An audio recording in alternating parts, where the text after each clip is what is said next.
Hey all, welcome back to my channel. இன்றைக்கி இந்த வீடியோவில் என்ன ரெசிபி பார்க்க போகிறோன்னா, ஒரு சூப்பர் டேஸ்டியான சிக்கன் ரசம் ரெசிபி தான் பார்க்க போகிறோம். அது கூட சைட் டிஷ்க்காக நான் என்ன பண்ணியிருக்கேன்னா, முருங்கைக்கீரை பொரியல் தான் பண்ணியிருக்கேன். பாருங்கள், இது தான் சிக்கன் ரசம். நான் என்னோடய ஸ்டைலில் சேர்ந்துருக்கேன்.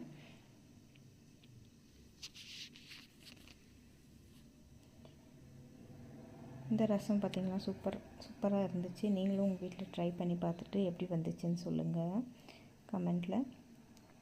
இதுக்கு என்ன தேவையான பொருள்னு பார்த்துடலாமா? வாங்க பார்க்கலாம். இதுக்கு ஃபஸ்ட்டாக நான் ஒரு குக்கர் எடுத்து வச்சு தக்காளி வந்து ஒரு 3 போல் எடுத்துருக்கேன், மீடியம் சைஸில். இதை வந்து நம்ம கட் பண்ணி இதில் போட்டுடலாம்.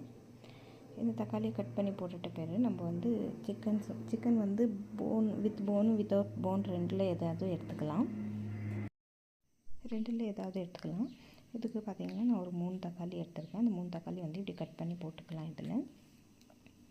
இந்த தக்காளிக்கு அப்புறம் பார்த்திங்கன்னா சிக்கன் வந்து நான் ஒரு 1/4 கிலோ அளவுக்கு எடுத்துருக்கேன். கொஞ்சம் ஜாஸ்தியாக தான் ரசம் வைக்க போகிறேன். அதனால் பாருங்கள், இது வந்து குட்டி குட்டியாக கட் பண்ணிக்கணும். கட் பண்ணிவிட்டு நம்ம எல்லாத்தையும் வந்து இந்த குக்கரில் போட்டுட்டு வேகிறதுக்காக இதில் வந்து தேவையான அளவு தண்ணி ஊற்றிடலாம். ஆனால் ரொம்ப அதிகமாக ஊற்ற வேண்டாம். அதுக்கப்புறம் பார்த்துட்டு வேணும்னா நம்ம தண்ணி அப்புறமா ஊற்றிக்கலாம் நம்ம தாளிக்கும் போது. இதில் வந்து நம்ம கொஞ்சமாக உப்பும் மஞ்சள் பொடி கொஞ்சமாக இதில் போட போகிறோம். அப்புறம் தாளிக்கும் போது வந்து கொஞ்சமாக நம்ம மஞ்சள் பொடி வந்து போட போகிறோம். இதில் இது ரெண்டுத்தையும் போட்ட பிறகு நம்ம வந்து விசில் வந்து ஒரு 4லேருந்து 5 விசில் வந்து நல்லா விடணும். இதில் சிக்கன் வந்து நல்லா மேஷ் ஆகிற மாதிரி பாருங்கள். இப்போ 4லேருந்து 5 விசில் ஆயாச்சு. இது கரண்டி வச்சு கொஞ்சம் சிக்கனை வந்து நம்ம மேஷ் பண்ணி விட்டுக்கலாம். கொழும்பு கரண்டி எது இருக்கோ அதிலே வந்து கொஞ்சமாக மேஷ் பண்ணி விட்டுட்டு அதுக்கப்புறம் தாளிக்கிறதுக்கு வந்து சேம் பார்த்திங்கன்னா எப்படி நம்ம தக்காளி ரசம் புளி ரசம் வந்து எப்படி தாளிக்க போகிறோமோ சேம் அதே தான். 2லேருந்து 3 டேபிள் ஸ்பூன் வந்து ஆயில் சேர்த்துட்டு இதில் வந்து கடுகு, சீரகம், பூண்டு, அப்புறமா காஞ்ச மிளகா, கருவேப்பிலை இதெல்லாம் நம்ம பாருங்கள் இடித்து வச்சுருக்கோம். இதெல்லாம் வந்து இதில் நம்ம சேர்த்துக்கலாம். சேம் எப்படி ரசம் எப்படி நம்ம நார்மல் ரசம் எப்படி பண்ணுறோம் அதே தான். நான் என்னென்னா இதில் வந்து புளி சேர்க்கல. உங்களுக்கு புளிப்போட தன்மை பிடிக்கும், டேஸ்ட் பிடிக்கும்னு சொன்னால் நீங்கள் வந்து இதில் புளி ஆட் பண்ணிக்கலாம் கொஞ்சமாக. நான் வந்து புளி வந்து சேர்க்கல இதில். பாருங்கள், எல்லாத்தையும் போட்டாச்சு. அதுக்கப்புறம் வந்து பார்த்திங்கன்னா இது பெருங்காயம் கொஞ்சம் போட்டுடலாம்.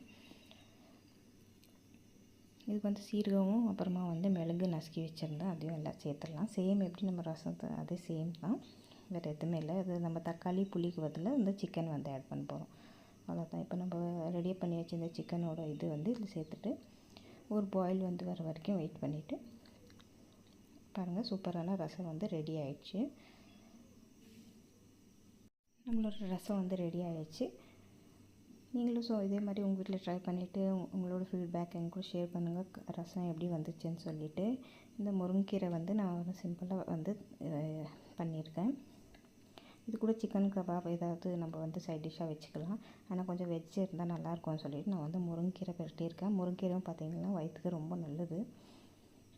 அவ்வளோதான். பாருங்கள், சூப்பராக ரசம் ரெடி ஆகிடுச்சு.